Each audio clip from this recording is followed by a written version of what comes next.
Episode 4. Please hold my hand.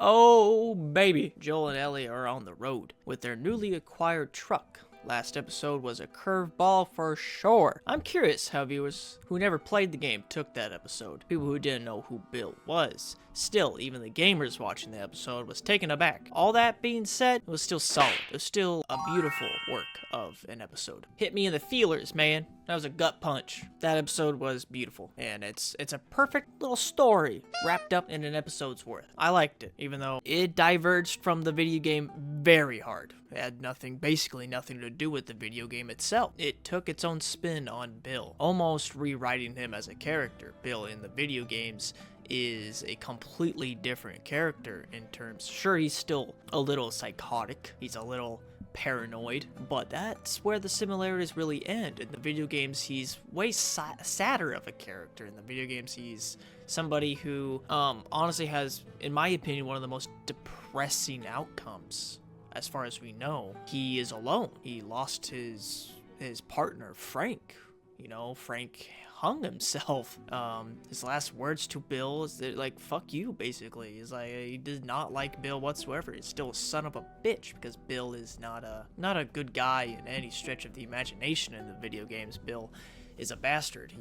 He's selfish. He has severe paranoia.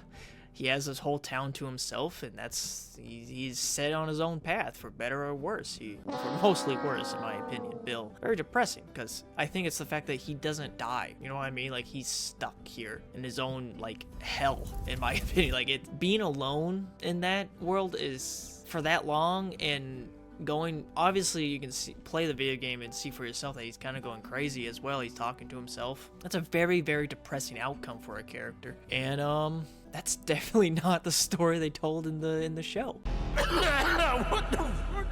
Bill in the show has a very romantic outcome. He actually, like, dies with his partner, and it's a very, very, very different story that they told.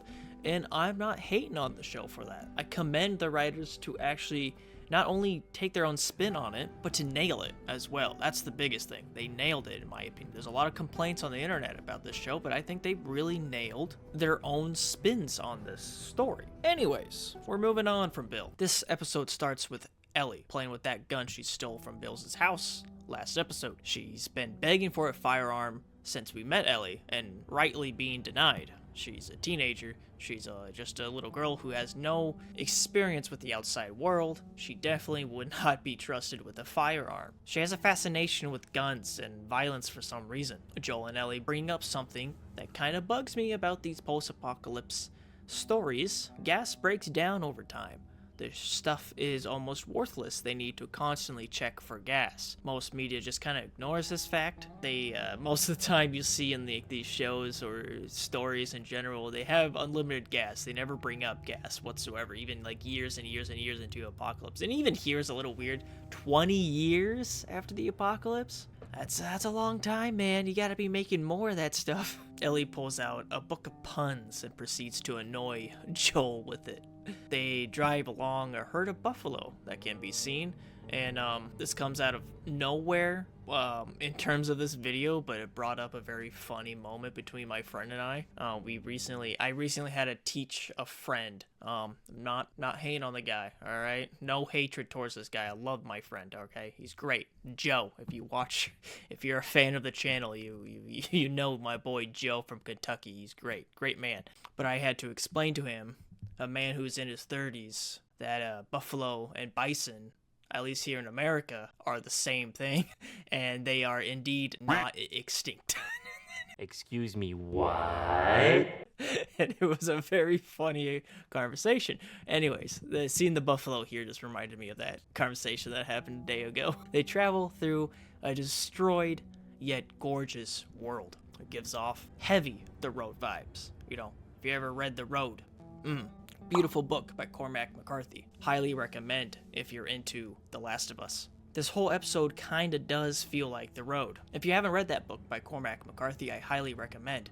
It has a similar premise as The Last of Us, a father and his son on a journey through a post-apocalypse. It is great. It is a great read. It honestly is my first book from Cormac McCarthy that I ever read. And now I'm currently in the middle of No Country. What the fuck? I can't believe I'm stumbling. I'm stumbling. No Country for Old Men. I'm currently in the middle of that, and it is fantastic. Cormac McCarthy, man. A little tangent here while we're on books. Okay, look. I'm a writer myself. Okay, I like reading. I like writing. I'm a bit of a nerd like that. Okay, I like my writing. But you know, I even went to college for a bit for English. Then I suddenly realized that like my end goal really is to finally publish something, right? It isn't to get a job in like English sphere. I definitely don't want to be a teacher for English. Not really my thing. So I realized, you know, I'm paying thousands of dollars for school that I can just look up on YouTube.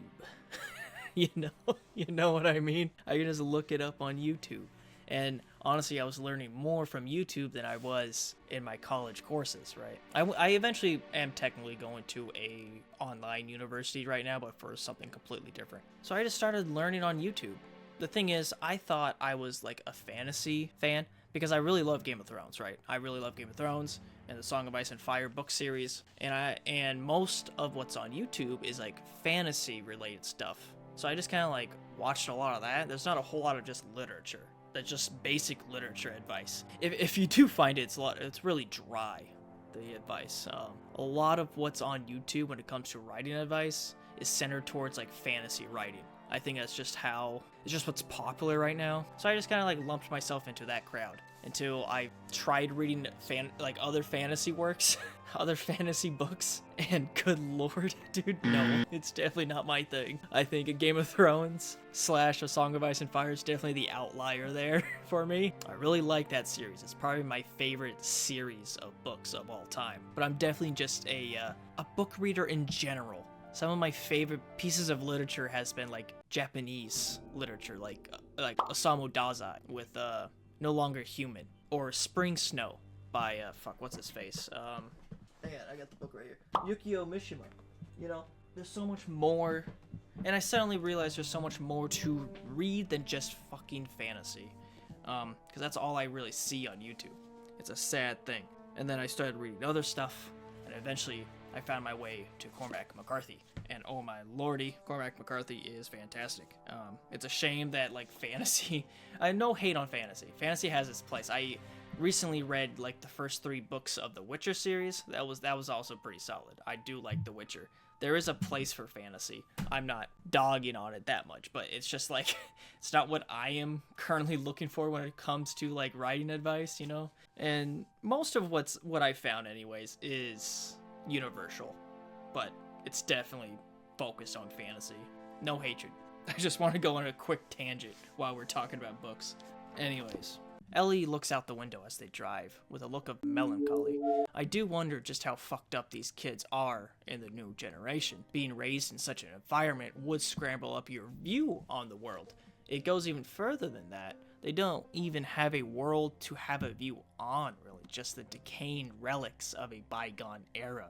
Seeing what the world once was and living through hell has got to have lasting impact on this new generation of this world. The only remnants of the world that they have a outlook on are is Fedra, and having that outlook, it's gotta leave you a cynic 100%. Joel pulls over for the night. They eat 20-year-old ravioli, which is wild to think that stuff is still any good. Ellie whispers over to Joel. He doesn't respond, but when she speaks up, he responds. I thought maybe he was ignoring her, but the way that he responded, is Joel deaf in that ear? She asks him why did the scarecrow get an award. But Joel was ready this time and finishes the pun. Joel was supposed to use this night to get some sleep so he could drive all day and night in order to make it to Wyoming, but we see him stay up, keeping watch over Ellie. They make it to Kansas City, however, a fat semi-truck is blocking the highway. They get lost trying to navigate through the seemingly dead city. We see a pile of charred skeletal remains.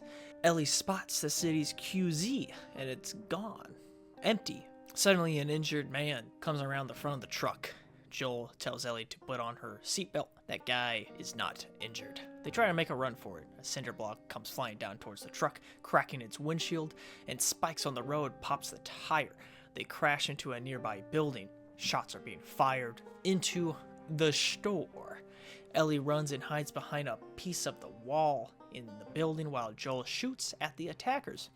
Joel gets into a scramble with one of the bandits. Ellie luckily saves Joel's life by shooting the guy with that gun that she stole from Bill's house. The bullet doesn't kill the guy instantly. Joel recovers, tells Ellie to go back behind the wall, and we hear the bandit's last words of him screaming out to his mother. Mom! Mom! Mom! As Joel finishes them off. Even the bandits have moms, I guess. Extra brutal that Joel didn't waste a bullet on that guy. Now we cut to a random prisoner and a mysterious lady. This lady looks like a goddamn soccer mom. Oh my gosh, it's just been a nightmare getting here this morning. And she's not messing around. She looks to be the person who took over this QZ. She gives a little info. Her brother was killed by Fedra. Maybe, in an act of revenge, she incited this revolution. This man apparently was a rat for Fedra. He also has a connection to this lady. Kathleen, he delivered her. I'm assuming he's some kind of doctor then. Kathleen is looking to get info on this Henry guy. Henry apparently gave Fedra info about Kathleen's as his brother, which resulted in his death. Kathleen wants to find this Henry in an act of revenge. We also see the voice actor for Tommy in this scene. It's not a Fedra vehicle, but they were heavily supplied. Could be Mercs. He's one of the bandits, one of these guys who revolted against Fedra. He seems to be in high ranking in this group. Kathleen receives the bodies caused by Joel and blames this on Henry. She's a smart lady, this Kathleen. She's good at this propaganda thing. Very tribalistic mentality. She might even partly believe it herself, and those are the best lies, you know. With how badly she wants Henry, I would not put it past her. None of this was in the game, but goddamn, I loved every second of this arc. I always thought the bandits in the game, especially in this part of the game, were just filler. I didn't really feel any form of connection with them. I knew they were, they were bandits. They kind of like, that's all they were. They robbed people, they killed people, they took there's a lot of like, I don't know, they're just bad guys to kill. Just AI to kill, really. Here, we see the motivation on why they revolted. Fedra here seemed to be pretty damn brutal, and the soccer mom is on a quest for revenge. There's a lot more things going on here than the video game, and I appreciate that. Joel sits with Ellie, waiting out the men on the streets. They talk over the incident. Joel didn't hear that guy. He says Ellie shouldn't have done that. She's just a kid. Ellie cries a little. These two are finally bonding. She says that it wasn't her first time. Joel gives Ellie a few tips on handling a firearm. He's starting to trust her. This is the moment that he actually does end up trusting her, though I do kind of like it better in the video game. I don't really like the fact that Ellie had to steal this gun. I think it's much more impactful that Joel gives her the gun. You know, she snuck the gun while in the middle of that fight, and then he gives the gun back to her. I like that much more than her like stealing this gun and keeps it away from Joel, though it is still an impactful scene. They climb up a skyscraper for the night, and we see another moment of Joel's deaf ear. While he's spreading out some glass, Ellie calls out to him, but he doesn't hear it. She has to yell. He explains that the glass will alert them if anyone sneaks up on them at night. Ellie hits him with another pun. This time he laughs. Ellie's finally cracking him. The episode ends with Joel waking up in the middle of the night at gunpoint from a little kid. Gotcha, bitch! He didn't hear that glass. He failed, actually. And this is a theme that we will see Joel again and again throughout this season, that Joel fails. Joel does not keep up with himself. And this is one of those moments where he does fail. This was a solid episode. Joel being deaf in one ear was an interesting touch. I think stuff like that humanizes him a bit more. I absolutely loved the Kathleen plot. I will say this, and I think it's simply because I have played the game. Every time I hear one of the lines from the games, I do cringe a little bit. I think it's just because I played the game. I have talked to people who haven't played the game, and they think the lines are just fine, so I think it's just me. Other than that, this episode slapped. Joel is starting to finally love again. This girl is cracking that thick armor of his that he's had for the last 20 years. I think everything new that the show adds has been a plus, but those moments that the show copies into the game, they either fall a little short or the exact same emotional depth. And I don't really say that as a bad thing overall. It's just kind of like, you know? There's moments where, like, especially Tess. I definitely prefer Tess in the video game, and I prefer the moment that Joel and Ellie talk over Ellie killing that bandit in the game as well. I prefer those moments in the game. I think they just have much more of a oomph to them in the game rather than the show. I think everything else that the show adds, like Kathleen and Bill, all that like new stuff that they add is fantastic. By the time this video uploads, season 2 has aired, so let me know how you feel about it. I'm definitely excited. I think they'll do the second game justice, in my humble opinion. Anyways, see you gamers later. Goodbye.